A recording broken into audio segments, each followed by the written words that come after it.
Do you get a call from Prince Andrew? We get a call from Kensington Palace going, Michael, what have you done? I went, what are you talking about?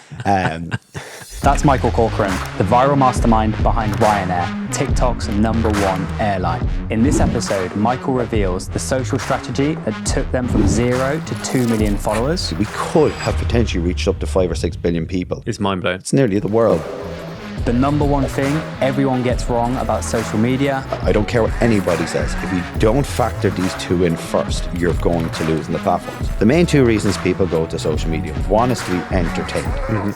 And two is to get away from the shit show that's going on in their lives. How to go viral every single time. And everyone, especially corporate brands, are doing it so wrong. They end up trying to target too many different cohorts and different people on the same feed all the time. You need to piss off the 80% to win the 20%. Ryanair got cancelled all the time, so it's nothing new. We were okay with that. And loads more. Were you fired from Ryanair? This is an absolute marketing masterclass. If you care at all about social media, you're not going to want to miss this.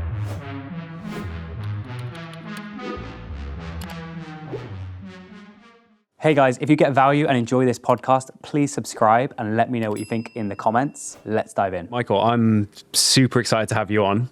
I've heard a lot of people talk about brand, a lot of people talk about social, but few people talk with the enthusiasm that you do, and it's infectious.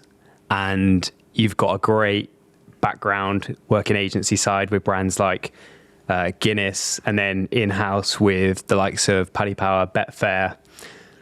But I want to kind of start this conversation around your time most recently at Ryanair, where the work you did is incredible, like in terms of changing the perception of a brand, just the sheer scale of it, generating 2 billion in organic reach in just 18 months in-house, pure organic, no paid spend. I think it's phenomenal, and I think there's so much that people can learn from it and just your whole approach to social. So I'd love to start with, how did you get the job at Ryanair? Geez, that's a big intro and big pressure. I better now hype myself up. Thank God. You better deliver. I've had a lot of caffeine, which is good.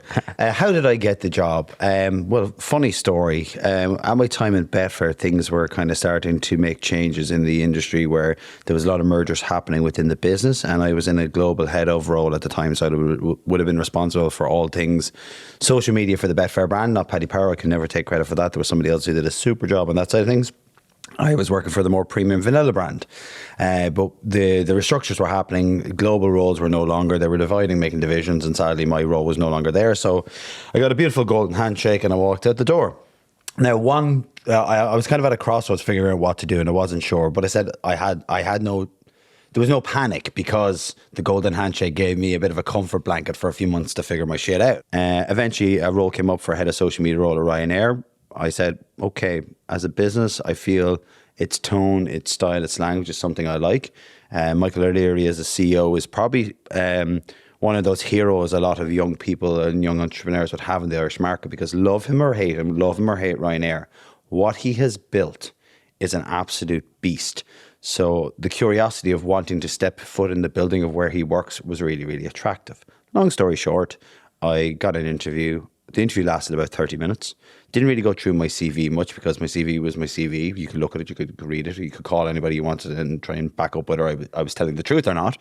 But we just had some rough conversations. I talked about how I was intrigued by the no bullshit attitude of the brand, about the business, and it was more of was I a cultural fit tonally for it. Within 30 minutes, the interview was done. I got a call the next day that there was an offer on the table. Right. And the rest is history. So when you think about getting roles, especially roles as big as this, you go through these laborious interview processes. Like you talk about Meta and the likes, they take you through the absolute rinser, 10, 12 interviews to try and even get through the front door, let alone a job. But again, even that set the benchmark for me that, okay, these guys don't mess around. They get shit done, they get it done fast, and done is better than perfect. Yeah. And when you come into Ryanair, what is the social strategy or the plan? There is no plan. Yeah. There was no plan. There wasn't any there. And again, it was partly because it was just coming through the aftermath of COVID. So the team was quite fragmented, dismantled. I think a couple of people left at the time going on to new great things. They were doing okay things across all platforms, but it was very like for like with other airlines. However, they had this one shiny new toy, which was TikTok. And again, there was two people in there at the time who were kind of taking it on the crest of a wave and got in there early. They had time to play with it, figure it out. They had permission to figure it out and play with it because nobody knew what it was. Because COVID was happening, they had nothing else to do. And they found this sweet spot on the platforms, and that was starting to grow and grow and grow as I entered. So I spent 6 months kind of looking, observing, get a lay of the land, figuring out how I could actually deliver on this. I had time to put a strategy together, which I presented to the business. No complaints, no issues.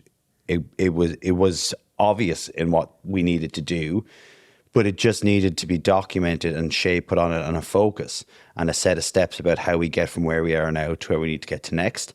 And then the rebuild happened. So once the strategy was in place, then I started to rebuild a team that could actually execute on the strategy. And then through iterations, development processes, we eventually got our rhythm and our execution, our roadmap. There was a couple of big moments that happened, and the rest is history. Yeah. But what's the kind of perception that you're trying to change? Because I think it's a really interesting brand in terms of the customer. Cool. Let's break down the strategy. How about we break it down? Yeah, let's do it. Let's do it. So when I went in, like normally when I approach strategy, and again, I'm a big believer in developing strategy. Am I the best strategist? Probably not, and I have a lot to learn. But I try to distill it down to a simple framework. And we need to identify a problem, a gap, or an opportunity, and try and develop a set of decisions, guiding principles to get us from where we are now to where we want to be next. But before that, you need to identify what the hell the problems are. And like, again, you'd assume Ryanair have many based on perception. So with the insight you gather, I base it on brand, category, customer, and the social media landscape. And I try to identify an insight, a problem, or an opportunity across all four that I could distill down and see where were the intersections across all of those and where was the intersection within the social media landscape that I could potentially solve. Now, the big areas around that, from brand point of view, we had a DNA of being a disruptor. Like us or not, Ryanair disrupted aviation. For people who aren't aware, and if you're too young, lucky you, I'm way too old, so I do know, is that in 1985, Ryanair came to the market. And at that time, British Airways and Aer Lingus and all the other national flag carriers were charging you through the nose about £300 or £400 for a short haul flight. Ryanair came in, exploded, killed the category, flights became €50. We democratized travel, we made it accessible for everyone. Not only were they a disruptor in the industry, from a communications point of view, it's always been within the brand's DNA. Again, if you're not familiar with some of the advertising of old, Ryanair has always been a very provocative, irreverent brand and very self-deprecating about itself. Ryanair knows what it is. It's a point-to-point airline, a commodity. And that came true in the advertising. More importantly, it came true in the PR. And PR was such a big, big lever for Ryanair at the time. And Michael O'Leary, as the CEO, was the front and face of that. And he did an exceptional job. He was polarizing, he was Marmite, but he got attention and a publicity for nothing all the time. Yeah, like the paying to use the toilet, etc. Completely. And that's a video from nearly 10 years ago. Yeah. And it keeps getting resurfaced and resurfaced and resurfaced. But he knew what to do. So we took a lot of learnings from that, and that became we distilled it down to our DNA as a disruptor, and our tone of voice was a superpower. It was a point of difference within the category and probably a point of difference on social as a whole. Then within the category, like other airlines are trying to be the same. They're trying to be this perfect premium experience. Low cost, high cost are all trying to be the same. Where at the end of the day, they're just big metal machines in the sky, and very few people can travel first class. So it's all the same. And that even translates to social as well. All their content is about these fake filtered destination, perfectly polished pictures of cabin crew and pilots, and trying to make a sweaty box in the air a luxury, which it's not. No. So we needed to find what's our way that we can stand out from the crowd on the platforms. How can we be true to ourselves as a low cost airline, and stand out from other brands and other airlines within the category on social. Then you've got customer, and this is probably where most of the strategy hung its hat on, because again, most of it is about solving customer problems. there's a perception change that needed to be shifted. And what we saw through Insight, through our surveys, was that the expectations of traveling low cost are way too high. And that's kind of played out predominantly with the millennial generation, the silver spoon people who are the privileged and born with too much luxury than any other, I guess, generation that's been out there. And I'll explain why. Like the older generation who were I guess, democratized with Ryanair, and they were given the opportunity to travel for cheap, don't have a problem with Ryanair. They know exactly what the product is, and the transaction has probably let them go to Spain 2 times a year for the last 20 years, and they have no problems. Do they experience problems from time to time? Yes, but they understand the trade-off. Then you have the younger generation, the Gen Zs, who are just, they've got no money, but they want experiences. And if they want to get on a flight to Italy today and go have pizza for a £5 and fly back the same day, they can do that with Ryanair for a tenner. Why? Because they can. They're young, free, and they're full of energy. It's the people in the middle who have had the biggest problem for many years, that their expectations, they want heated massage seats, they want USB chargers on a €10 flight to Malaga. You know, and it's absolutely nuts. They don't understand what they're getting. And we needed to try and unpack and solve that problem about changing that perception. And then the last one is the landscape itself. And everyone, especially corporate brands, are doing it so wrong. It's this corporate, fake filtered sea of sameness shit on news feeds from time to time again. And in most cases, they're actually competing with themselves before they even compete with anybody else, with the mixed messages, especially when it comes to organic. And they end up trying to target too many different cohorts and different people on the same feed all the time. And what it ends up doing is cannibalizing itself on the platforms. But it just becomes this wallpaper that nobody wants to engage with. And they're not understanding the real motivations of why we go to social. And I boil it down to 2. And I don't care what anybody says. If you don't factor these 2 in first, you're going to lose in the platforms. The main 2 reasons people go to social media: 1 is to be entertained. Mm-hmm. And 2 is to get away from the shit show that's going on in their lives. Whether that's their job, craziness of being a parent, the stress of being in college, or just been broke, or even terrified of what's going on in the world. Those small bursts between their chaotic and annoying days is that little bit of escapism they look for on the platforms. And if we're not even trying to cater to that, we're failing.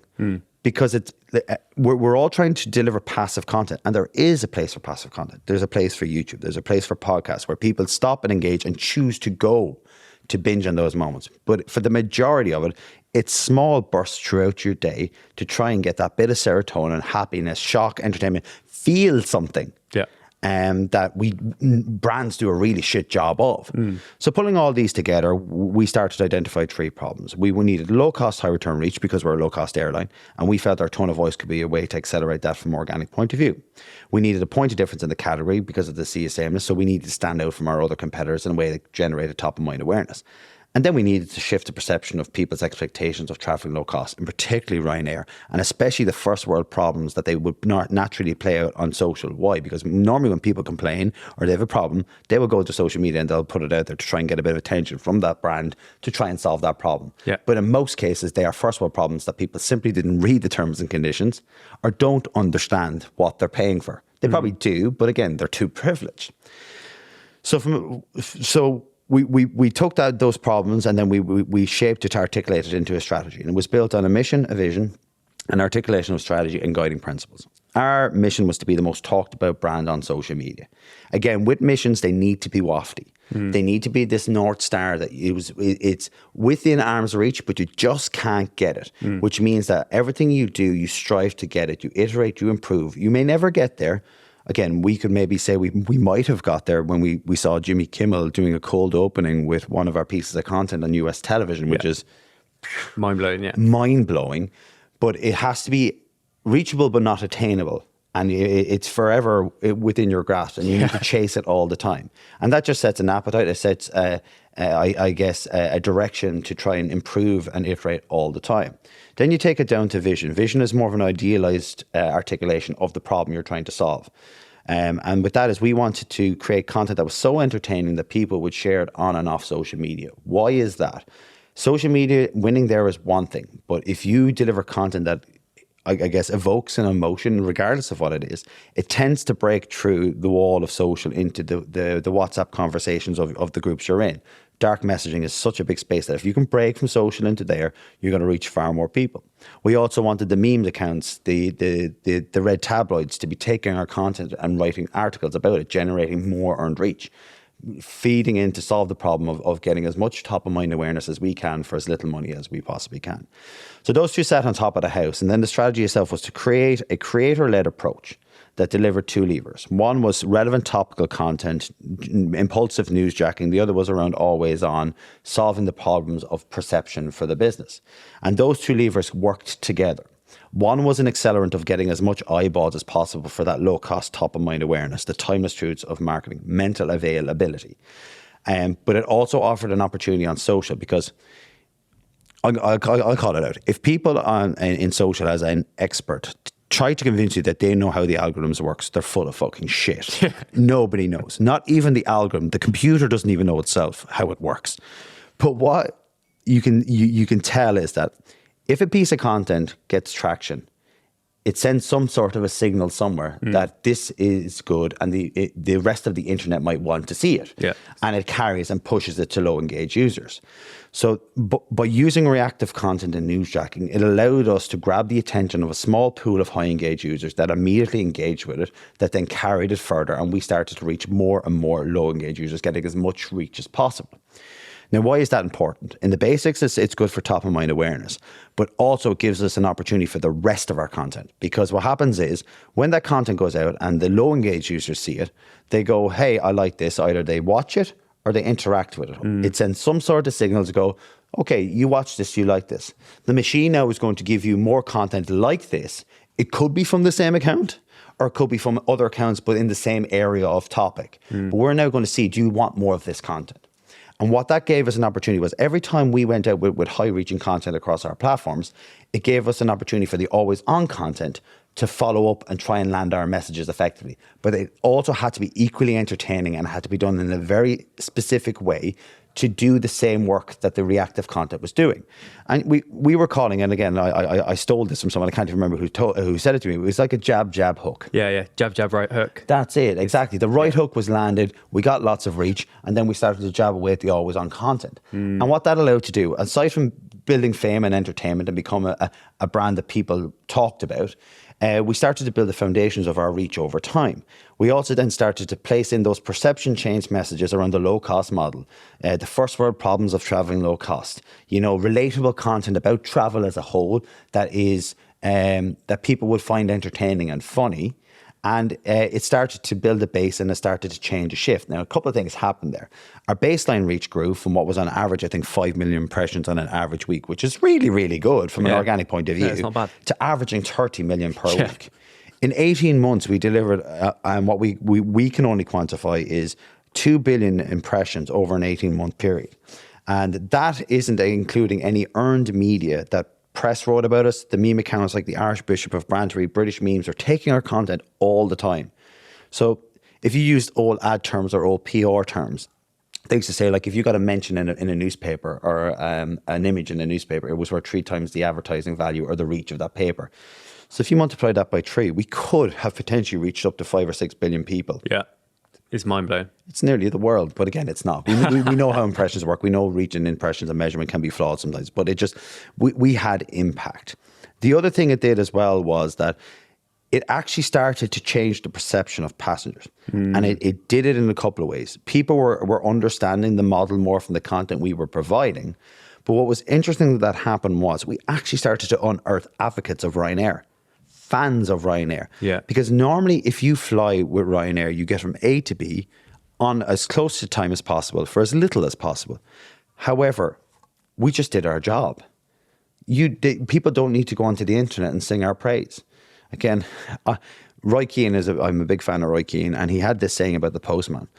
If the postman delivers your letters, you don't open the door every morning, give him a big hug and a high five and go, hey mate, you smash it. You're the best fucking postman ever. You delivered. You always deliver. You're the best postman in the world. No, they don't, because he just did his job. And that's what Ryanair is for so many people. 90% plus people just get from A to B and they go about their day. But what happened on social was they started to find the relatable content funny. They started to define the first world problems entertaining and funny. They started to find an understanding, almost like a humble brag, that they know the Ryanair model, and they're okay with it. Yeah. And what had happened then was 2 years ago, the comment sections of the Ryanair accounts were absolute vitriol. Everybody hated Ryanair. It was septic, toxic. We're the worst airline ever. But what the content started to do is, as those people were commenting, we had advocates coming who knew the model, who were triggered, and who we grabbed their attention, found it entertaining, and saw the comments. They started to fight our corner. They started to become advocates, going, hey, you didn't read the terms and conditions. What do you not understand about Ryanair? You probably got that flight for a tenner. Why are you complaining? And this started to bubble and bubble and bubble. And as that happened, even the sentiment changed. And that's even anecdotal on the platforms, but we actually plugged it into our brand surveys. And in our brand surveys, we put questions in around, likeness to the brand. I would prefer to say hate Ryanair less, but what are the things that make you like the brand more? And social was one of the options within that question in the survey. And we moved from having 2 in 10 people like the brand because of social. In the first quarter, we checked it to 2 quarters later to 4 or 5. At that time, it was 2 liked, 2 didn't. And you'll always have detractors. Every brand or business will have somebody who will have a bad experience. Somebody who will have a bad moment. And that's just how business works. Things happen. And then we had, 6 people who are passive. And we went, there's a big opportunity. If we can shift as many of those passive people to like us more through our content, we can shift the perception of the brand. We can make people more acceptable to the model. And as I keep saying, hate Ryanair less. Yeah. It's amazing, isn't it? It's such a brilliant story, and I think the people in the comments fighting back, that's something you hear a lot with creators in their content, because people are like, they just feel a connection. They feel like at least this person's real. Yeah. And there was an important thing about that to make it feel real too, and something I forgot as explaining the strategy with the landscape as well. Like, there was a huge shift from the fake filter, polished premium nature of social media that Instagram, corporate brands, influencers had created this really, fake bubble, that TikTok was the antidote to that. It became this comfort blanket for the internet, but also the rise of Gen Zs being okay with imperfection, being themselves, even dark humor, and, being okay with being, I guess, different, started to come true. And we learned a lot from when TikTok started to grow for us. We learned a lot from that. And we made sure in the creator approach, which was the strategy, that we made our content so lo-fi, so entertaining. The art direction was purposely made to make our content look so bad, it looked like it was made by an average person on their phone.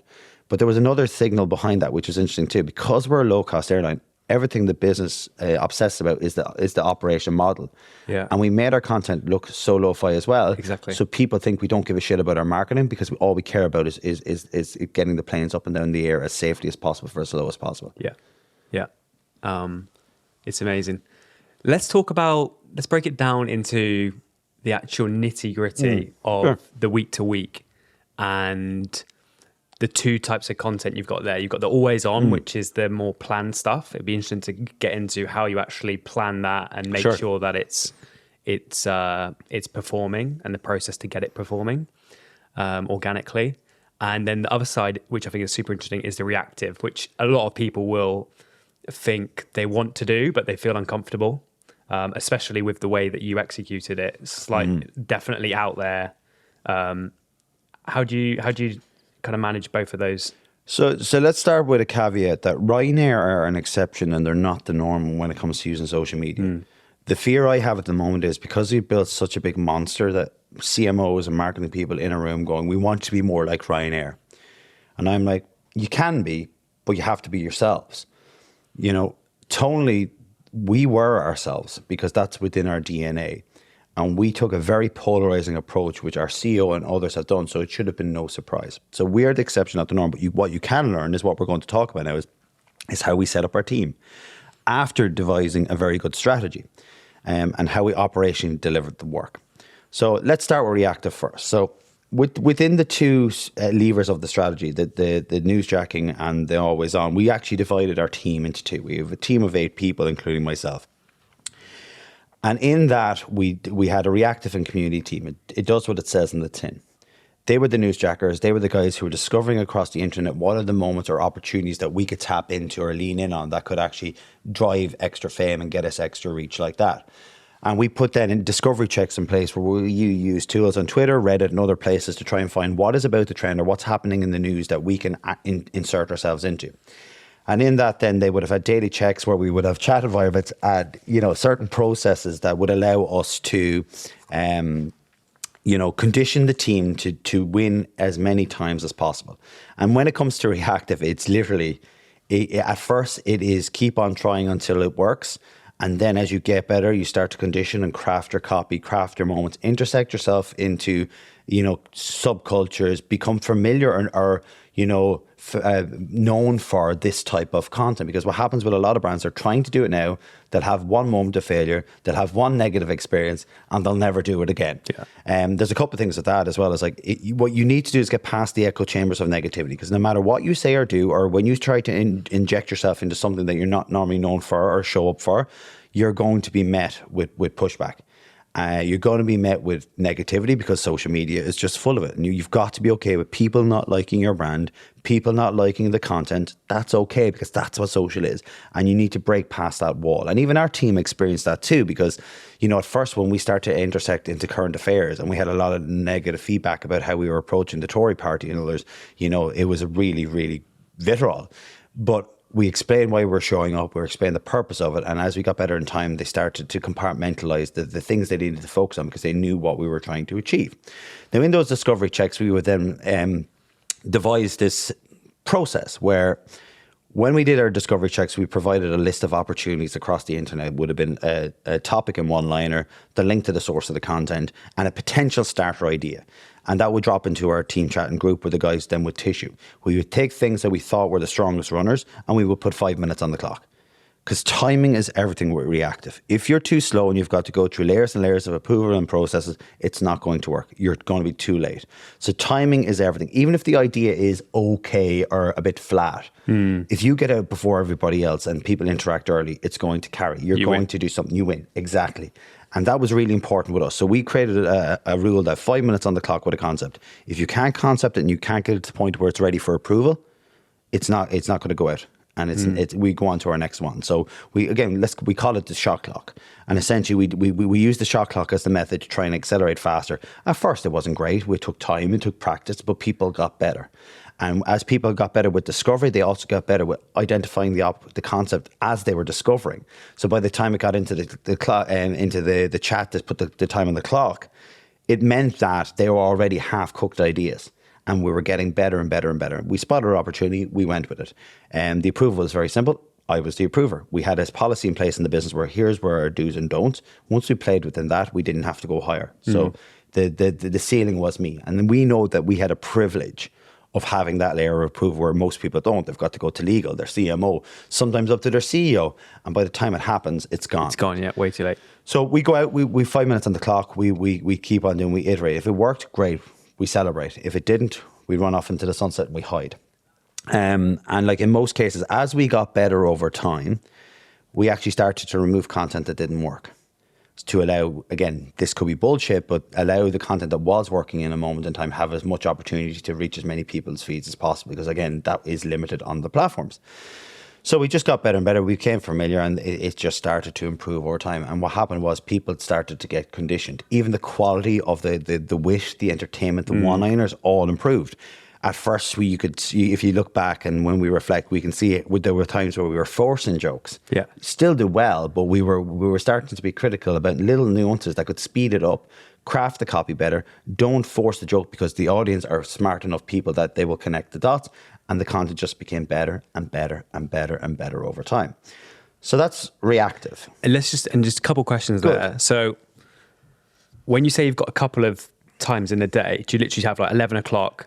What was the morning story? Exactly, yeah. 3 o'clock. AM and PM. So first thing people come in, and the people responsible for that will do their discovery. So by 8:30, 9 o'clock, we would have our first batch of discovery ready to go. And what are they doing? They're just scrolling their Twitter feed, Reddit. We would use, say, TweetDeck, which is now called X.Pro. Yeah. And on that, what we would have done, we would have filtered then our our feed into topics and niches. So we would have breaking news, clickbait headlines. So again, you know exactly what they are. We'd had a filter of digital creators. We had sports filters. We had music, entertainment, pop culture. So what that allowed us to do, rather than doom scrolling and trying to find something, which is a nightmare, you're primed. We created hyper-focused teams where we could scroll through quicker, pull out the information faster, and put it on a quick list that people could actually use for. So we distilled it as fast as we could. But then other people who are a bit more proficient on Reddit were using that as an opportunity to find where are emerging memes, emerging trends, because it normally happens there before it happens everywhere else. Yeah. So the guys were spotting signals there. So we would do that at early morning and then after lunch, kind of 2 big bursts. But then throughout the day, that team were still responsible for doing ad hoc checks. Or if there were specific moments like Prime Minister questions on Wednesday at 12 o'clock, they would be online. Sky News would be there. You know there's going to be a banger. Exactly. So something is always going to happen to Prime Minister questions. So they created the conditioning. And the other thing I forgot to say as well is that we made a commitment on the team that no matter what group you're in, Reactive are always on. 50% of your time per week is dedicated to that field. Everything else, obviously we have to manage campaigns, work with others, do reports, other bits and bobs, training, development, things like that. But you had to make sure that the entire unit, 50%. So that allowed the 4 people in that space to make sure that we always had people on the clock. Yeah. So doing the discoveries, keeping one eye on, always on it. They were responsible. They knew that they had the freedom. And it sounds like a great bloody job at the end of the day. You're literally spotting reactive opportunities for most of your day. But that's what we needed. Then the other thing that I think is a good one to do, to talk about as well is how do you cultivate quick wit and creativity in that space? Well, we created an environment called the cutting room floor. And the cutting room floor was essentially when you came into the team first, rather than giving you a list of things that you can't do, you can't talk about this, you can't do that, this is how the brand works, this is how the brand speaks, you've got blockers up for most people. And some people can work good with perimeters. That becomes a really good brief for some people creatively. For some people, it scares the shit out of them. I can't do anything. So what can I do? So we don't do that when people enter the team first. We say a couple of elements where we just play around with, but we introduce them to the cutting room floor. So they follow the same discovery process. They do the same things, but if they have a concept that they want to run, it goes into the cutting room floor, no matter what it is, how high risk, low risk. There are obviously things they know themselves where they have cop on, they don't talk about. But it became this safe space to cultivate creativity without barriers. And, you know, it allowed people to push the boundaries, get to the line or get over the line and get better at it time and time again. And some of the stuff down there was absolutely ridiculous. It would never see light of day. Yeah. But people became comfortable to just... But they're just sharing it in the chat? In the chat. And that was just safe space. Nobody else. Yeah. And no feedback. There was no negativity, no bad feedback on it. But what ended up... So you have them in there for like a month, 2 months? Whenever. It's always on. So always even if people just want to get it out of their system. Yeah. And there's an idea. We know we can't, but in here. It's like the creativity faucet I've heard people talk about. Just spray load it all out on the page. Exactly. Hopefully there might be something good in there. And it just removes barriers. Yeah. And it allows them to push towards, because again, being a very provocative and disruptive brand, you have to be on the line or a little bit over. And you're never going to get there if you put too many blockers in place. And what happened is people got better over time in that space. And funnily enough, some of the content went in there. We actually started to mitigate and made some nuances that it ended up going public, but allowed them to get over the line or a little bit over that we were able to refine and pull it back to make it safer for us legally and from I guess getting cancelled. But Ryanair got cancelled all the time, so it's nothing new. We were okay with that. That it allowed them to actually get better and craft faster. And it's a great example of how you can start conditioning creativity within a team, and especially with Reactive, it has to be done with pace. Yeah, you have to be better at your one-liners. You have to be better at your encyclopedia of meme knowledge. You have to connect the dots and find shortcuts and cues to actually develop the content faster. And there was other things we did around that as well to try and improve the speed of, you know, creating content as well. Then there's the always on. There's the always on. Let's just very quickly, last one on this Reactive. Good. Because I think there's a hell of a lot of fun stories here. Maybe like touch on some examples where either it goes wrong or it goes right, or do you get a call from Prince Andrew? Hey guys, hope you're enjoying the episode. If you are, I ask 2 things of you. 1, let me know in the comments what I can help you with in 2024. And 2, if you would like to make amazing content and grow a podcast in 2024, everything you're watching or listening to is made by my agency, 7xcontent.com. Check us out. Now, let's get back into the episode. No, we got a call from Kensington Palace. Yes. We'll go through that one. So I won't explain the content. I'll let you maybe figure it out. But if you Google Ryanair and Prince William, you'll get to see what content was put out there. Prince William, there was rumours at the time that he was known for a recreational activity that would shock a lot of people. Yeah. And we were like, oh, we have to talk about this, but we can't talk about this. Yeah. How do we do it? Yeah. So that we went, okay, so how do we come up with a concept that we know that the audience would get without saying it? So the guys devised, they went to piece of content. We got one of our lovely airline chairs, and for some reason, one of the armrests were sticking up. Just, again, we forgot to put it down. We also then started crafting copy around, letting William know we saved him a seat. And we just joined the dots. But before that went out, which was the final piece of content, we actually started to put language in like Prince William and all these things. And if we would have done that, we were toast. It was libel, defamation. So we were able to strip it back to the point where could have been any sort of William. We could have been like Josie. It was their 40th wedding anniversary. They contacted the Ryanair social media team and asked, could you put out a post for my husband William? I'm going to surprise him with a holiday for our 40th wedding anniversary and just tell him we saved him a seat. So whatever we put out there, it could be interpreted in so many ways. But we knew that the timing of it and when it went out, the audience would know exactly what would happen. So anyway, went out, completely exploded. There was nothing there that was a risk. We mitigated enough where legally or anything it wouldn't have been an issue, and it was, really funny joke. We get a call from the Palace telling us to take it down or we want a public apology. And we're like, at the time, it was the PR team took the call, and I got a call. I was playing fetch with my dog that evening. Shit. And I get a call going, Michael, what have you done? I went, what are you talking about? It was that, Kensington Palace called and they're asked to remove a tweet, or they're looking for a public apology from our CEO or a statement to explain. I went, okay. And I said, well, what do you want to do? I said, well, we have to take it above, and said, okay, see what they say. And at this stage, we got what we needed for it. Got loads of reach, millions of reach. People were taking screenshots and sharing it. And we said, we know we're not going to apologize for it because we haven't done anything wrong. There's nothing there that connects the dots to what they're inferring. We could have been talking about Josie and William's 40th anniversary, which we were. Yeah. By the way, I know this is being recorded, so we were.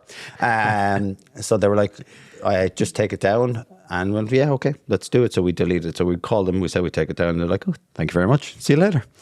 But there's loads of other examples around, how we got better with creative. And funny enough, it's another royal story. I swear we weren't going after the royal family all the time. It's normally the Tories too.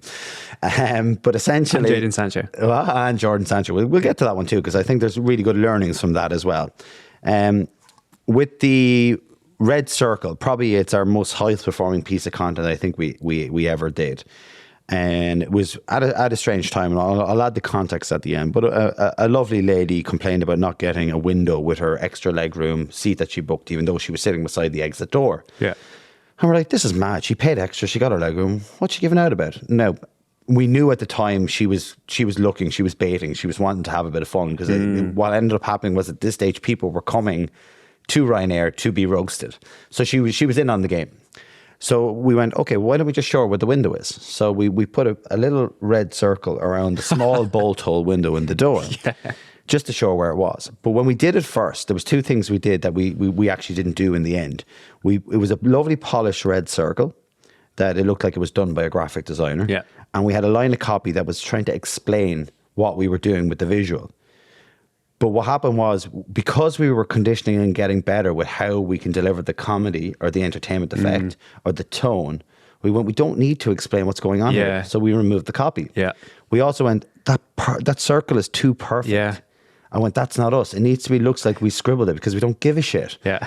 So we did the squiggly Microsoft Paint 95 circle on it, and we just put it out there. And we thought it'd be like, fine, it'll do really well. It'll be kind of a nice reply. Nice reply. It would get a bit of traction. Nice little but it completely exploded.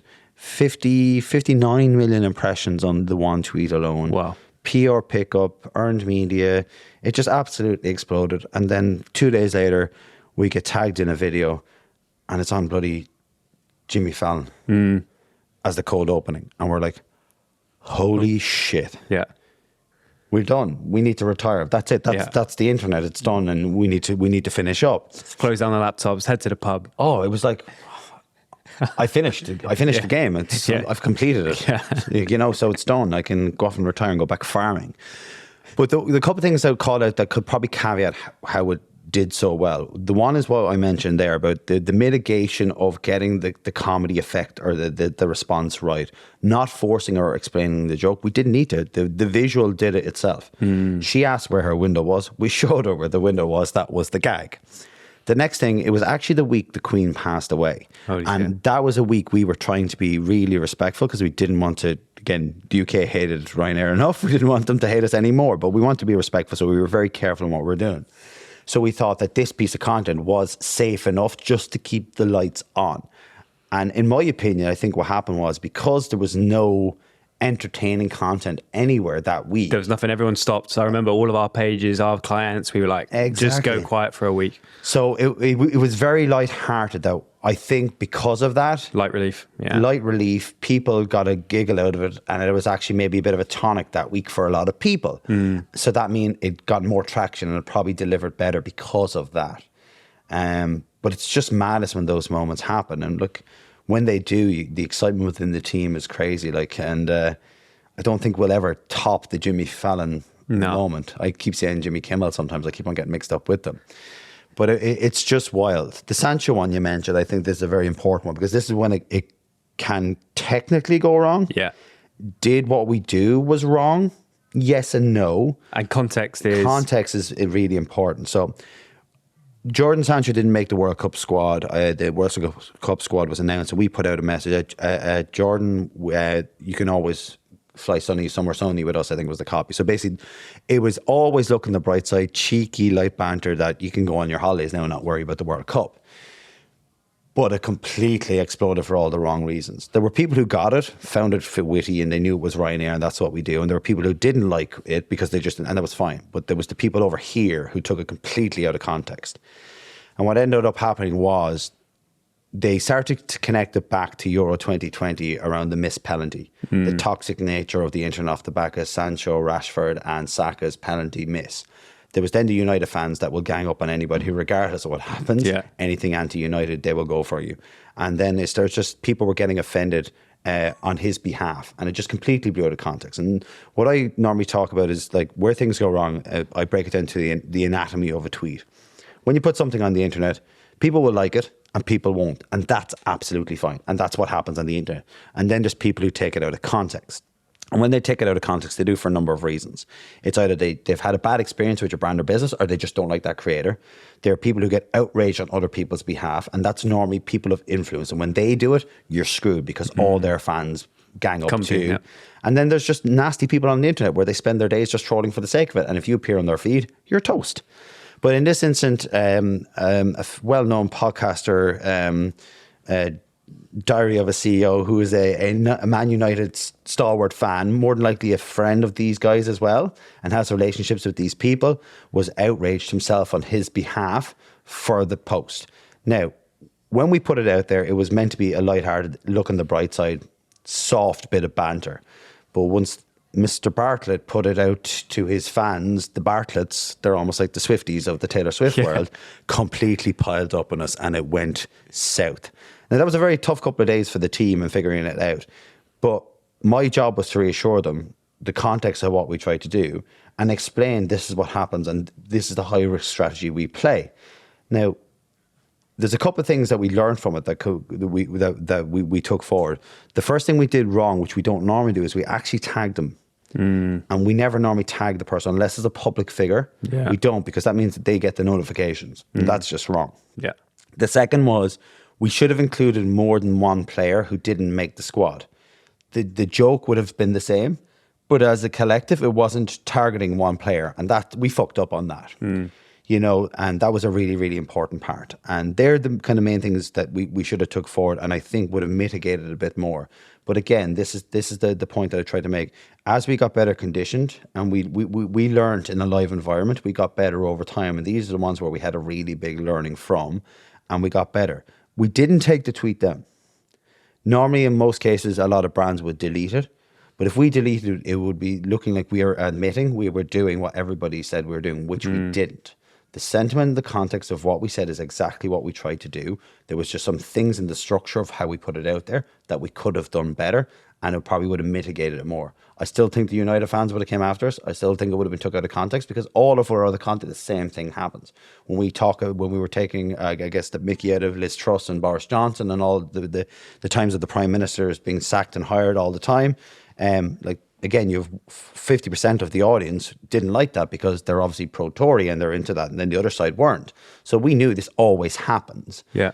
But this specific one was just really, really negative that we learned a lot from. Yeah. And I think that's the thing with social teams. It's like, as long as you go with the right intentions, inevitably over the course of a year and how many countless hundreds of posts you put out, one or two will just go stratospheric, and then it just takes on, it enters these realms and circles where it gets in the Daily Mail and all the rest of it, and the context is completely lost. Like half the tweets even gone, and so what happens there is, like, you can't control that, and if you're a brand like Ryanair, you're great clickbait. So we knew that was going to happen. That's something I had to coach the team as well. We are going to be a brand who's going to be took to the cold every time, regardless of what happens. The other thing is you have to be okay with you're going to get cancelled at some point, and we were okay with being cancelled more because it was the good was far outweighing the negative. Because again, we were always a negative brand on social, so we weren't worried by that. It wasn't a shock for us, but for others it can be. And there's a couple of things that if you do want to be disruptive, you've got to be prepared with being different and having a point of difference that a lot of people won't necessarily agree with as well. Because that's going to grab the attention that you need for good or for bad. And there's a lovely quote Jane Warren, former CEO of Dermalogica, says, you need to piss off the 80% to win the 20%. You can't be all things to all people. If you are, you sit on the fence, you become everybody else in the category, everybody else in social, you blend in, you won't strike gold. And if you want to be that brand, you do that, you waste your money. For us, it was important. We had to stand out. We had to be punchy, because if we weren't going to get the good or the bad interaction to get the reach we needed to deliver on the strategy. Yeah. It's awesome. Okay. That was amazing. Let's dive into the always on content. My favorite part, like, again, we're known for a lot of the reactive content. And look, I love that. But and it was an incredibly important part. But the real transformative piece of Ryanair was the always on content. And even people inside the business, they were all very newsjacky, all about the publicity. To me, it was like, no, we're actually fixing a problem here for the business by doing what we're doing. So with the always on, just like the Reactive, it was again another team of 4. Their responsibility was to make the pre-planned, entertaining content delivered in majority video format plus static memes. And it was very meme led, because that was, again, that wins on social. It becomes the hook, the entertainment factor, the topical elements that just grabs attention, with our messages brilliantly baked in with contextual references around low cost, the operation, first world problems, and relatable travel. And we built a system. And again, I'll start by caveat this, because I think this is mad, and this is a problem social needs to fix as a whole. We needed to create a system that we got as much efficiency from our content and our team as possible. And one thing we failed to do on social, and I think this has made social the biggest pyramid scheme since Tupperware, in my opinion, is that if you went to a creative, or if you were a creative agency and you went to a marketing director and you told that marketing director, hey, I want to make a TV ad, but it's going to cost us £250,000. But here's the catch. It can only go on ITV1 this Saturday and only be shown once and never used again. The marketing director go, like, what the fuck are you talking about? Are you mad? Are you mad? Like, we need to deliver frequency. That ad needs to be used multiple times on multiple stations to try and get the message across, get brand awareness, or cut through. We have to share it multiple times. But for some reason on social media agencies, creative agencies, and everyone, their prescription in most cases is you need to be creating content 7 days a week, every month, pre-planned monthly plans, but you can only put it on social once and never use it again. It's old, it's redundant, it's not fresh. That's absolute bollocks. But yet every other form of marketing communications does it all the time at frequency and at repetition, because that's how you actually land a message. Now, can you do different types of content with the same message? Yes, you can. And that's what we did as well. But to say one piece of content can never be used again is absolute nonsense. So we had to find a system to find efficiencies. And when we made video content, that we got as much return on views to the production time it took as possible. So there was no idea of what our volume of output was at first, but we needed to start somewhere. So we said we need to deliver 10 pieces of video meme content and 10 pieces of static meme content 1 week in advance, approved and signed off for the following week. And if we get to that level of system, we are now starting to become operational as a team.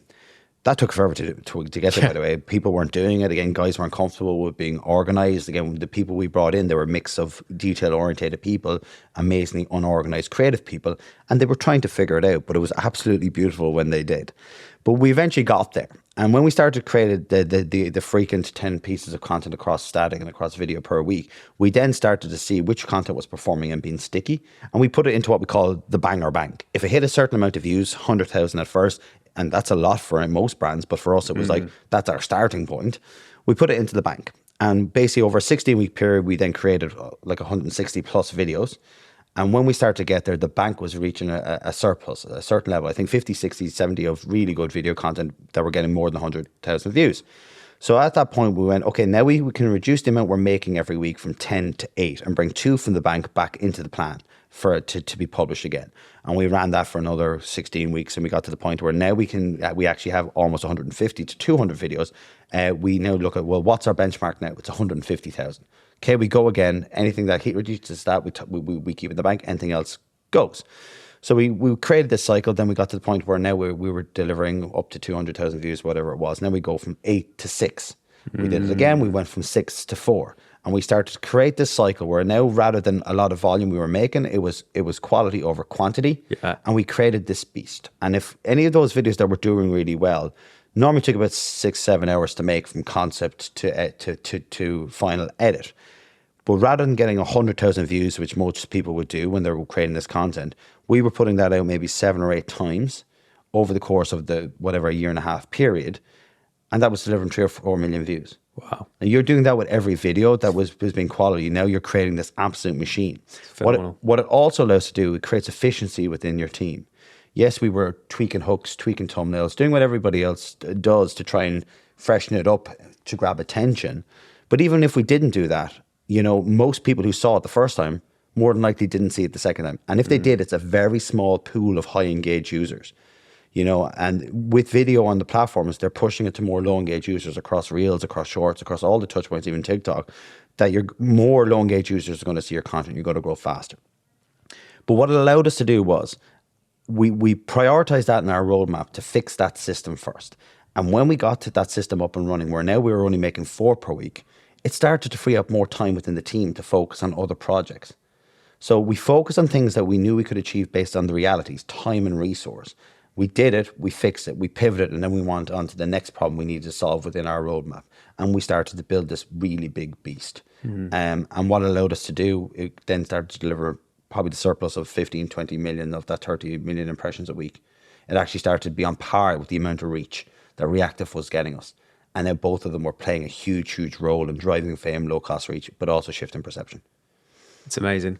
How do you concept those ideas? Or how are the team doing that? Is there a system for that, or is it just you've got these great creatives? It was very iterative and organic at first. I had to demonstrate a lot of how to do it. We would use a lot of responsive or trending sounds and audios as a starting point.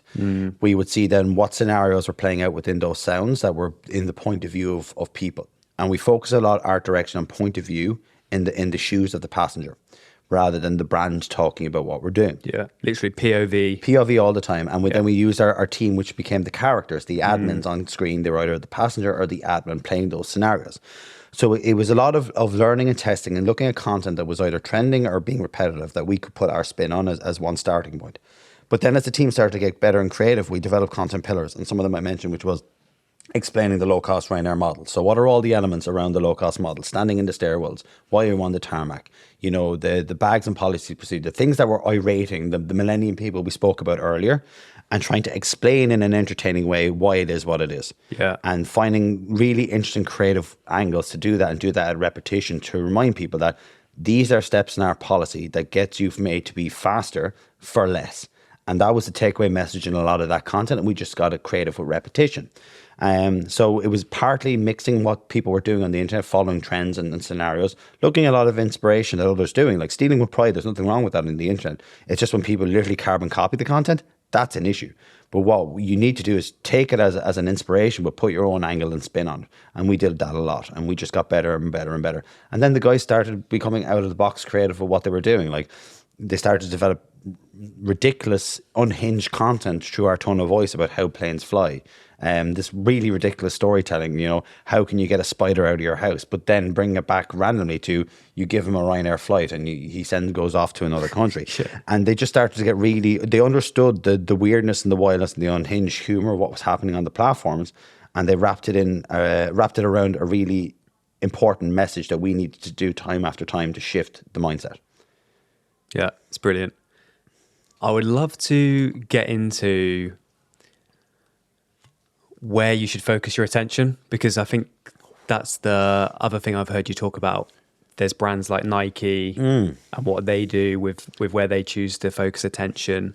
Yeah, it's a great question. And I've done a bit of talks with people around this at the moment, and I guess the shape I'm trying to put on it is, you can be on social media without being on social media. Normally the prescription by experts in social is, you need to do all organic content. You need to be high volume, high frequency on social to win in that space. Is that true?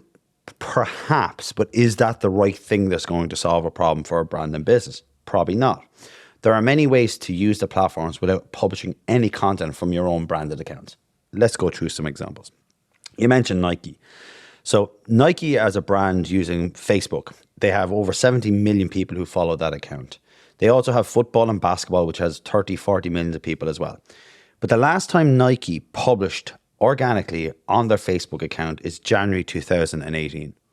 Now, you think of a brand of Nike who is one of the best storytellers in the world, and they're not making organic storytelling content? Why?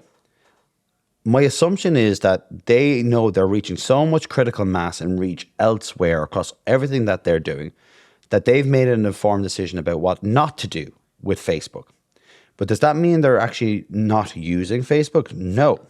Because if you go into their transparency, go into their ad library, you can see thousands, I think at the time I checked, it was 1,900 paid campaigns being run through Facebook and Meta, delivering direct response ads for Nike.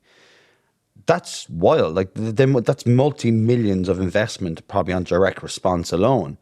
But it's saying that they're reaching so many people that they know that these platforms still play an important part of the journey. But in the journey is when they're on a site, when they're scrolling or looking or researching shoes, and they're at the point of purchase, but they may not have made the purchase, that they know that they could probably hit them up on a platform like Facebook that can get them over that last inch or that last half mile in the journey and convert them. Another example is a Lush. Lush is that smelly soap brand that when you walk past the high street, it gives you a headache all the time. They came out a couple of years ago and said that we are no longer using social media because social media is bad. It's not good for people and it's not safe for children. Partly true, but also they're very good at PR. Yeah. And they use it as a great PR story. They're still on Pinterest running paid campaigns. They're still elsewhere. Are Lush off social media? Are Lush off Instagram and Facebook at the moment? They are not. Are they publishing organically on their channels? No, they're not. But what they're doing is they're probably using product and PR to reach creators and people of influence to talk about their product and cut through with salience. Probably what they found that based on realities of time, resource and budget, that they are not reaching or cutting through on their own channels. But they know working with the right creators and the right people will cut through and give them salience. So they're making a decision that they're not going to use organic, but they're going to use social in a different way. So much so that recently they put out a job advertisement for a social PR manager. And their role was to drive as much earned social media as possibly can. So again, understanding the power of the platforms, but making an informed decision about what to do and more importantly, what not to do. And that's good strategy. I'll give you one more, which is a little bit different, but it's Gymshark. One of the biggest success stories probably within the UK over a clothing brand that has just completely exploded. You had Ben Francis, CEO, who bootstrapped Gymshark. He was printing and sewing t-shirts in his own room. He didn't have a pot to piss in. He had no budget to promote the brand. But what he did have was product. And what he did know as a young person was social media has a lot of influential people with a lot of reach. If I put my product on those people, I'm going to get a lot of awareness and cut through. he also understood the power of the gym community and cultivating on social. So we started to build that. And that became a huge staple in the growth of awareness of the Gymshark brand. So much so that now it's valued at, what, £1 billion or more. So now they're going after and they're going to compete with the likes of Nikes and the Lululemons of the world. But what they're doing now is they're taking a shift. They know now that time and effort on that is not going to hit the scale or the reach that they need. So they're reducing the amount of influencers that they're working with, paid or unpaid or whatever way they're doing. They've made the team smaller, and now they're trying to figure out strategically where they can win next. And more than likely, they're going to be using a lot of paid media to reach scale, a lot of organic content, and probably other tactics or other approaches or other pivots to the strategy that they can use the platforms to solve a problem for them.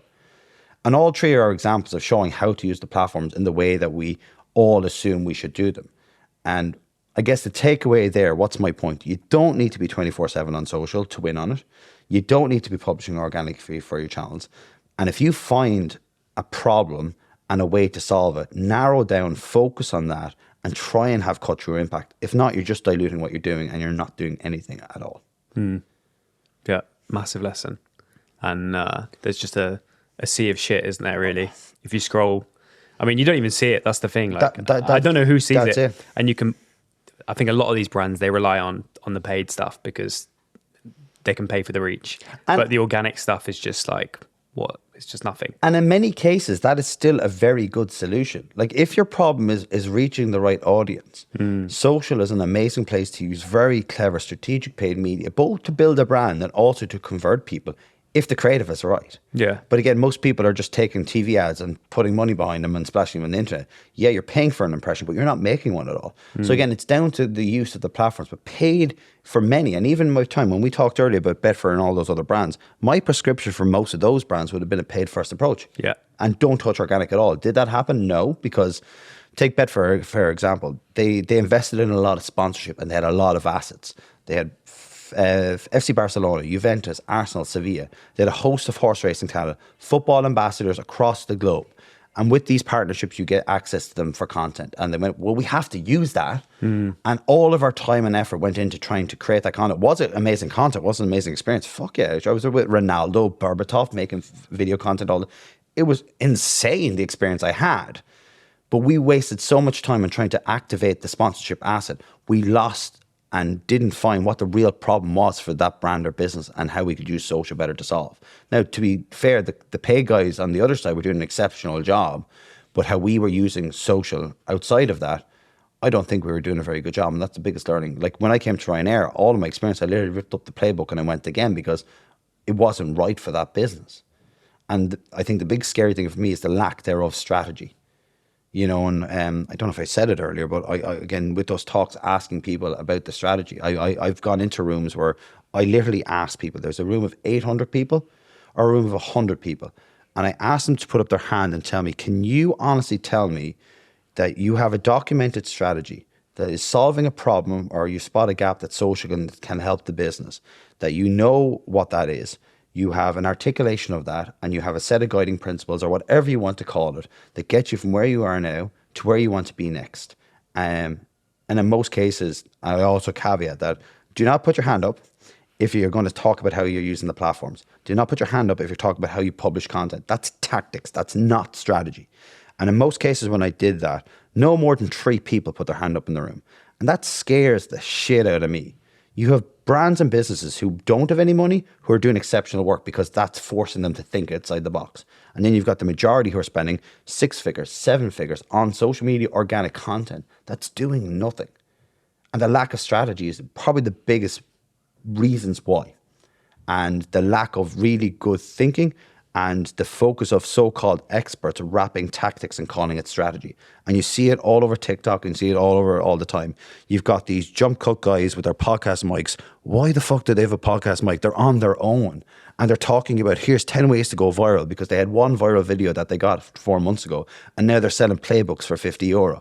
And you've got these guys who are just blinkering and causing this, again, pyramid scheme that I talk about. And there's one thing I'd love to do, and I might do it, I might need help with it.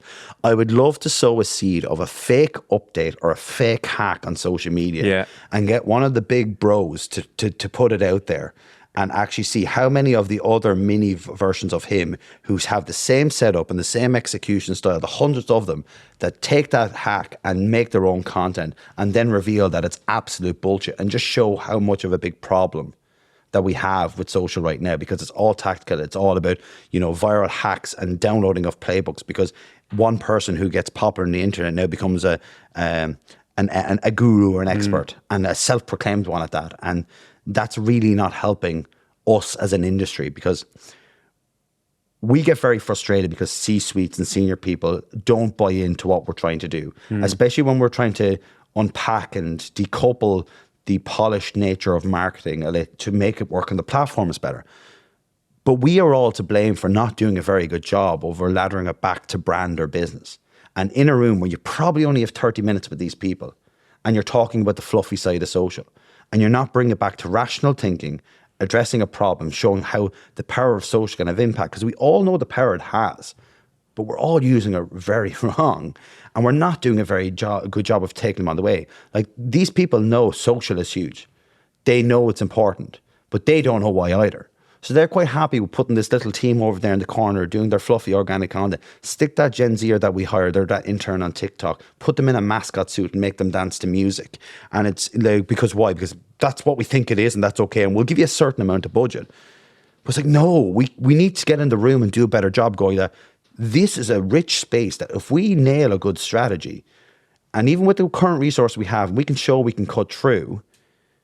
If we do that, can you unlock more for us? And in most cases, they will. And that's the conversations I'm even having with people in my new step forward at the moment, that I want to talk to the decision makers, because we have to try and convince them that it is better, it can be done better if you follow a certain way. Yeah.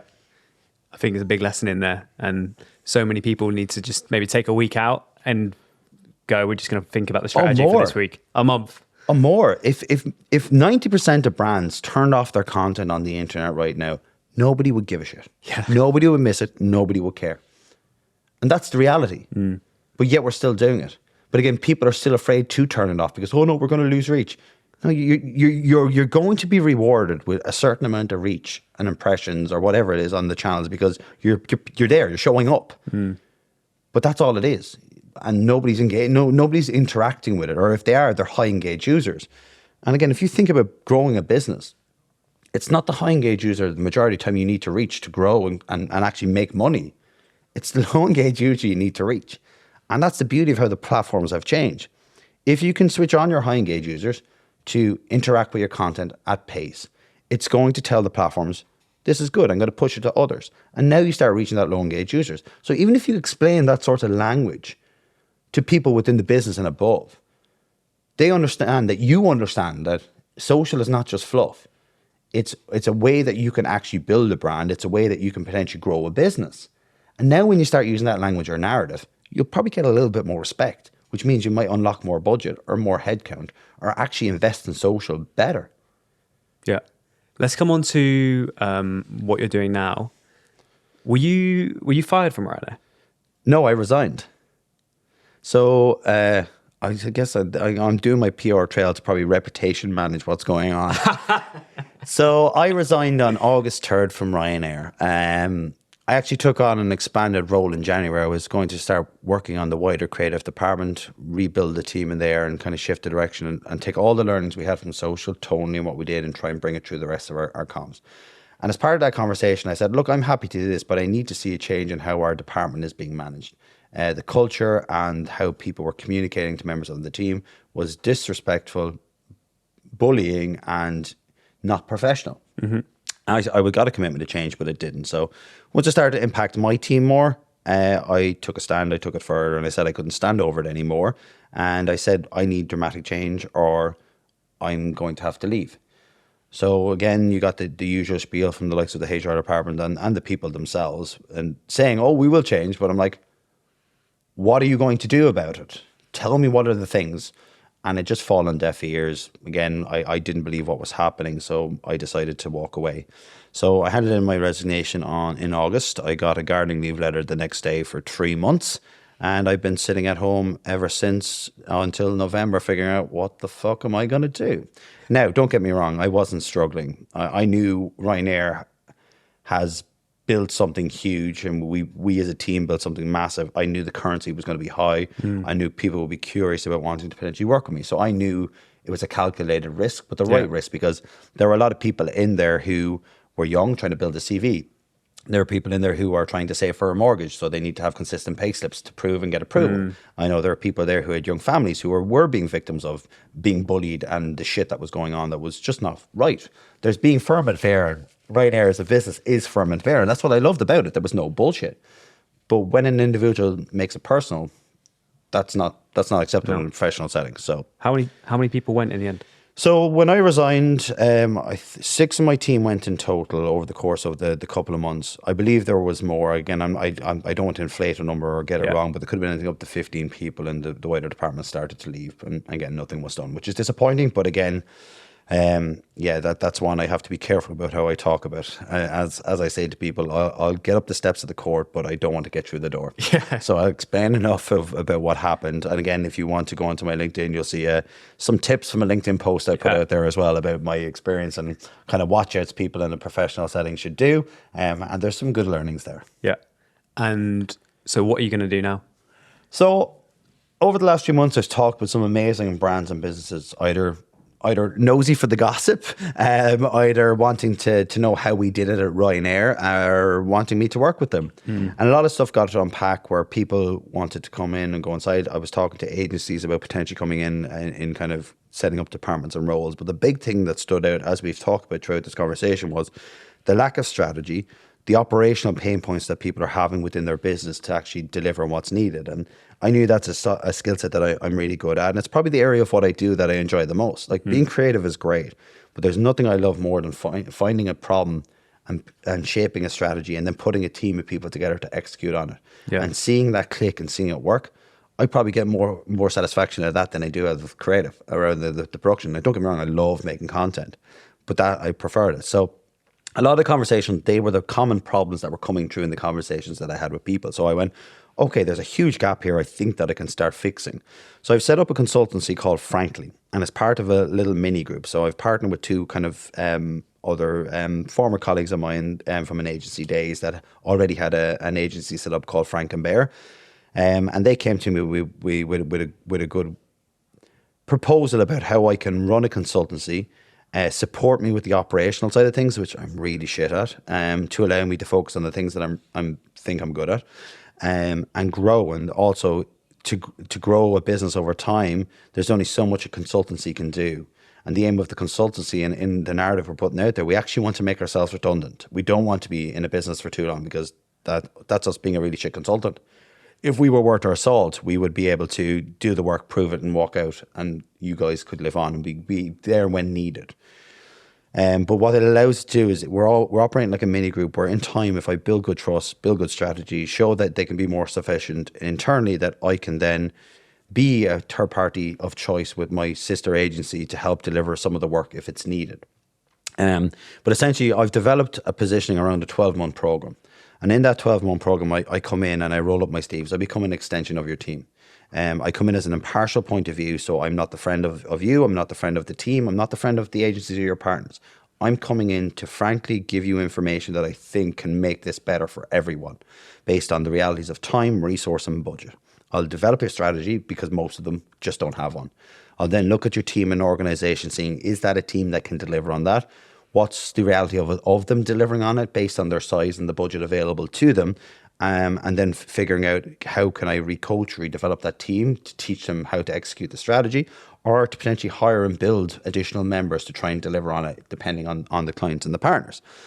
Then when we get to that far, we go into operational mode. So we will work with them and work on the production planning, the processes, the operational side of actually delivering on that strategy on a day-to-day, week-to-week, month-to-month basis.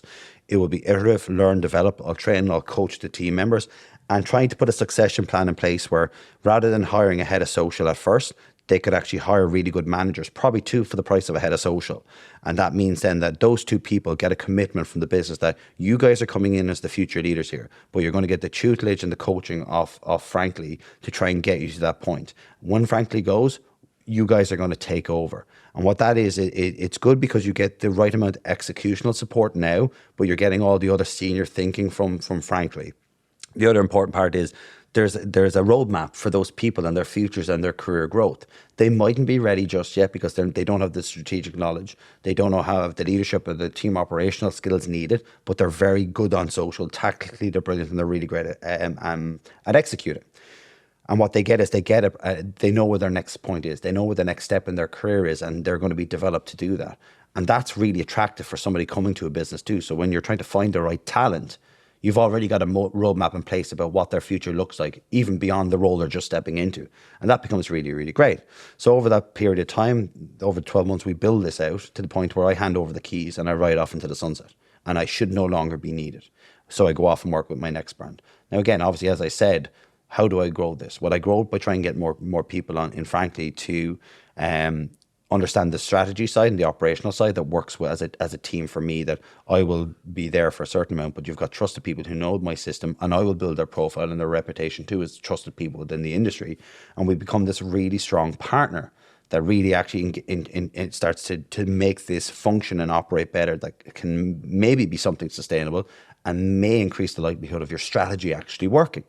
And then hopefully in time, if they do want to continue the relationship, they head over to my sister agency where I'll also be a director and to try and deliver some amazing work at the same time. It sounds great. And for anyone listening, that's a masterclass in pitching. I've signed up already. There we go. And my rates are good, but you need to get in fast because again, my pricing hasn't been the best, and this is somebody who's loose around the edges, who doesn't have a clue how this works. That's why my partners are going, Michael, what the hell are you doing? You're not even charged. This is not a charity. Yeah. This is a good business, and you're good at what you do. So Add two zeros. Exactly. So look, I'm excited. I've got some really great partners already signed up. I'm talking with a lot of people. I think the exciting challenge for me right now is actually, how do I find the right strategy and operational people to come in working with me that can be taught the system or know the system already, that of how I like to do it as a starting point. But like, that's just a starting point for a brand or business, because as you go in there, it needs to be adaptable.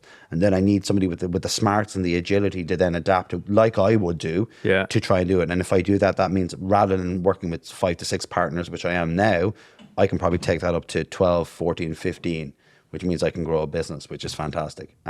Scary, but fantastic. Exciting. It is. And do I think I would have done this ever? I don't think so. I'm a dreamer, don't get me wrong. And the consultancy was one of those things that was something I wanted to scratch the itch, but I needed the positioning to be right. I didn't want to be a consultant that's out there who can give you a strategy for 10 grand and then head off, because if that strategy fails, I'll be to blame, not the people who are executing the strategy, and that's my reputation gone. Let's do the quickfire questions. Oh, quickfire. Jesus, I'll probably get these wrong and then I'll get myself in trouble. Advice for someone just starting out. Be relentless, be curious, and do not follow the corporate social approach to how you use the platforms. Think outside the box. Yeah. How do you run your teams? Oh, great. I try to show by doing and then empower people. Am I a half micromanager, half empowering leader? Yes, I am, but people need to be shown and take them on the journey. So I get it to the point where they understand the system, and I try and take my hands off. I'm getting better at that. Was I like that 10 years ago? Was I like that 5 years ago? Bloody no. I was the most obsessed micromanager to all the details. But the one thing you get better at time. This is not quickfire, by the way, so really sorry. But what I'm teaching people is how to get emotionally intelligent faster, and that's what I can impart, and then I can empower them to be better people. Yeah. How do you find good people? I stalk them. I like LinkedIn has been great, but even I put out a couple of roles for one of my new partners right now. I got 600 applicants. I think 10 within those applicants even met the criteria of the CV. Young people at the moment have this habit of literally fast apply without reading. I even in the description made it very clear, I don't need a corporate social person. I need somebody who understands the platforms, but you must have video editing experience. Majority of people had no video editing, so they're not reading it. I go look for potential people, and more importantly, I find people who are actually creators, not social media managers, who are on the cusp of becoming probably very popular, and I try and get them before they are popular, offer them a full-time job, and give them the trade-off that I will help you, teach you about social from my side of the world, to work with brands and partners. If you give me your creative and your production skills, And at the same time, you can still grow your own personal brand, and I'll give you as much creative freedom to do that as possible. That's a good trade-off. You get exceptionally creative people. You might get a year to two out of them, maybe more. They might even then go, do you know what, financially, this brand side is too much effort. I like this side and I'll stay on. But I stalk people. I find people who are creators. I find them just as they're kind of hitting out the right threshold of growth, and I try and get them into wherever I work. Yeah, they need skin in the game. They need to have been burnt by posting it and it getting 5 views. Yep, big time. Lowest moment doing this? Ooh. I don't have a lowest moment of being on the platforms, because I've always been comfortable with failing on the platforms. So that's not a problem. I think there's just, in my early days, I made decisions as a young, broke gobshite in an office environment doing really stupid shit. And again, that's probably from being a very irresponsible, less emotionally intelligent individual. But I think relationships in my early days, I probably wasn't great at, and it didn't help. But I've gotten better. Yeah. Best moment? Best moment. I think the best moment is seeing the moment when the team in Ryanair clicked and understood why they were there. Because you had this team of misfits who were a couple of social media manager purists who were detail oriented, who I needed to steer the ship. And you had a team of absolute chaotic, unorganized, creative creators who didn't understand working in a corporate environment. And it was absolute nuts. The tension between them all was just hilarious. But by coaching and developing and explaining why they were there, why their strengths were important to the team, why I wanted to develop the areas that they wanted to develop. But the moment they all understood their role within the team and then within the process across everything we did, it was probably that's probably the best moment I've ever experienced, because when it clicked, the difference of what we were doing then to the difference of what we did now and the success we made, I don't think it would have happened unless they gelled. And that was a magic moment. Yeah. Well-oiled machine. Kindest thing someone's ever done for you? Oh, this is going to be soppy, but my wife giving me 3 lovely children. Michael. I'm going to cry. No, it is. I'm a very simple, humble guy. So, yeah. Yeah. Top 3 books? Top 3 books. Oh, see, I'm not a big book reader. I listen to audiobooks. I'm getting better at it, but I love Shoe Dog by Phil Knight. I loved Green Lights by Matthew McConaughey. Yeah. And Alchemy by Rory Sutherland is a fantastic book. And anybody working in social media, to think outside the box and be an alchemist is something you have to possess, I think, because it's such a critical space. And Sutherland, as somebody who's a traditional marketeer, even gets that in the world of social media and digital. And even he's doing some really interesting podcast work at the moment, and he's really trying to explore his horizons in this digital space. But they're 3 good books that I liked. Yeah. Geez, I'm glad I could answer that, because I didn't think I'd be able to. They were banging. Top 3 creators? Top 3 creators. Ooh. I love, again, they're not really creative, but I love the Washington Post, the content that they do on TikTok. I love, what are the 3 guys from Australia? They now have a TV show. Oh, damn, this always, again, this is really annoying, because I don't know. Do you know? They're just prankster guys. They're like Impractical Jokers. They have their own version of the Impractical Joker show in Australia. I think they're fucking hilarious. There is a woman in Ireland called Emma Doran as a comedian. I think she's great because she's very relatable to parents. So a lot of the relatable parent content I find really entertaining at the moment. That's free. That's such a tough question. So I normally ask these questions in my interviews with people, and I'm like, I'm going to catch you out. Yeah. I'm eating my own shit now. What are you searching for? I am searching for a way to get back to farming. So whatever I'm doing at the moment, I want to go on a route of to buy land again, because it's mad to think that I'm working in a full-time career and doing really well, and now I'm setting up my own business in the world of social media. If you would have told me that 15 years ago, I would have laughed at you. I'm a small, humble boy from South Kilkenny in Ireland who was on a small farm, didn't have a pot to piss in, but there was nothing more gratifying than the honesty of working on a farm, being out in the fresh air and getting away from the internet. And that's probably what I'm searching for. I'm probably searching to get away from the internet and have my own farm and drink lots of coffee. Yeah. What's next for you? What's next? Frankly's next for me. I need to try and figure out how this works. I'm scared shitless, but excited at the same time. So That's going to be really important. I'm going to continue pimping myself out, I guess, as much as possible. So, if any brands want to talk to me, if any podcasts, if any journalists, any US TV talk show, Oprah, whoever, I'm ready for you. Love that. And where can people find you? People can find me on LinkedIn at Michael Corcoran. You can find me on Twitter at Le Machine. I won't tell you the story around that nickname. That's a college nickname that we can park here for now. Look, and then, funnily enough, as a business, do we have a website set up yet? No, we don't, because we haven't had time, because we're trying to actually onboard new clients. But you'll probably be able to find, frankly, at wearefrank.ly in a couple of weeks. We bought the domain. The site's just not built yet. Work in progress. Work in progress.